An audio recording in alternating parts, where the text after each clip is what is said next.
ഇന്ന് നമ്മൾ വന്നിരിക്കുന്നത് തേങ്ങയും തേങ്ങാപ്പാലും ഒന്നും ചേർക്കാത്തൊരു വെള്ള ചിക്കൻ കുറുമയുടെ റെസിപ്പി ആയിട്ടാണ്.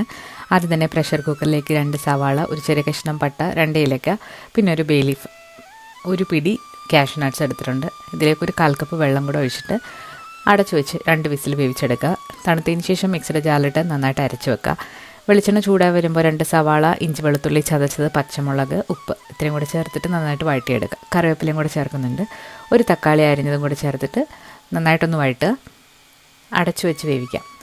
ഇതിലേക്ക് 1 ടേബിൾ സ്പൂൺ തൈര്, അധികം പുളിയില്ലാത്തതാണ്, പിന്നെ 1 ടീസ്പൂൺ കുരുമുളക് പൊടി, 1 teaspoon garam masala, 1.5 kilo chicken ഇത്രയും കൂടെ ചേർത്തിട്ട് ആവശ്യത്തിനുള്ള ഉപ്പും കൂടെ ചേർത്ത് മിക്സ് ചെയ്ത് അടച്ചു വെച്ച് 15 മിനിറ്റ് നേരം മീഡിയം ഫ്ലെയിമിൽ വേവിച്ചിട്ട് ഓണിയൻ പേസ്റ്റും കൂടെ ചേർത്തിട്ട് അടച്ചു വെച്ച് ചിക്കൻ നന്നായിട്ട് വേവുന്നവരെ വേവിച്ചെടുക്കുക.